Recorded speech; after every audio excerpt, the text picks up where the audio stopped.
Assalamualaikum warahmatullahi wabarakatuh. Salam sejahtera buat kita semua. Salam satu job seeker.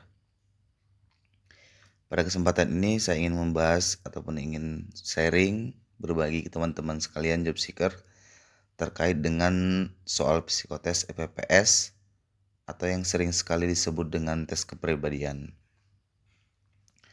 Perlu teman-teman ketahui bahwa tes kepribadian ini soalnya tidak sifatnya benar salah, melainkan sifatnya itu kecocokan kepribadian kita terhadap job desk yang saat itu kita lamar. Nah, soalnya itu kita diberikan dua pilihan, di mana pilihan pertama dan pilihan kedua itu masing-masing sifatnya berbeda. Artinya ada sifat ke dalam, ada sifat yang keluar. Kalau sifat yang ke dalam merupakan sifat kepribadian kita. Sedangkan sifat yang keluar itu sifat respon kita terhadap lingkungan sekitar. Nah, tes kepribadian ini tujuannya untuk menggali beberapa variabel tentang kepribadian kita. Salah satunya seperti tes kemampuan kita untuk berprestasi, kemampuan kita beradaptasi, kemampuan kita terhadap menangani suatu masalah, terhadap tekanan dan lain-lainnya. Itu ada 15 variabel ya teman-teman. Nah, biasanya soal psikotes EPPS atau kepribadian ini cukup banyak. Jadi yang perlu ditekankan di sini adalah konsistensi.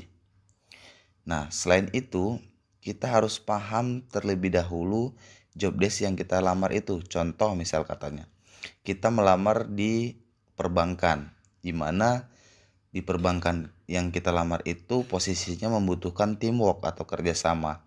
Tentu yang dibutuhkan adalah sifat kepribadian kita yang keluar atau respon kita terhadap lingkungan sekitar. Nah, jadi meskipun kita kepribadiannya sesungguhnya bukanlah sifat yang keluar, nah itulah pentingnya kita mengetahui prinsip dari tes psikotesnya itu, sehingga kita bisa memanipulasi terkait dengan sifat asli kepribadian kita dengan posisi yang dilamar. Tentunya kita berharap meskipun kepribadian kita itu tidak yang diharapkan dari job desk yang posisi dilamar itu, kita pasti berharap ingin diterima atau ingin lolos dari tes psikotes tersebut.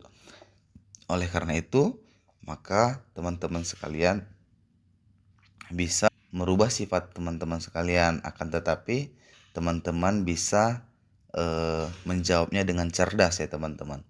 Artinya jangan sampai misal kata contohnya soal yang pertama teman-teman menjawab respon terhadap keluar atau respon terhadap lingkungan.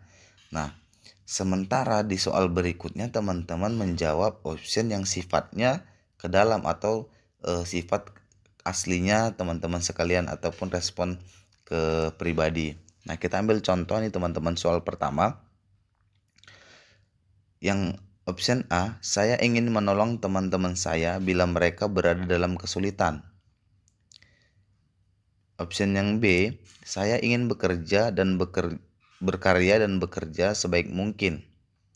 Nah, kalau kita lihat dari makna option A dan option B, option A tersebut merupakan sifat kita keluar, artinya respon kita terhadap lingkungan. Sementara yang B itu merupakan respon dari kepribadian ataupun ke dalam diri kita, keahlian kita. Nah, sedangkan yang dibutuhkan seperti yang dicontohkan tadi, kita melamar yang pada saat di perbankan yang membutuhkan teamwork, maka diusahakan itu yang option A yang kita pilih. Nah, nanti tentunya dengan soal-soal yang berikutnya nanti yang nomor 2 dan selanjutnya diusahakan konsisten gitu. Jangan sampai yang A soal nomor pertama kita sifat responnya keluar, yang soal nomor 2 nanti responnya ke dalam. Nah, itu akan kelihatan kita berbohong. Nah, oleh karena itu teman-teman harus bisa menjawabnya dengan cerdas ya teman-teman.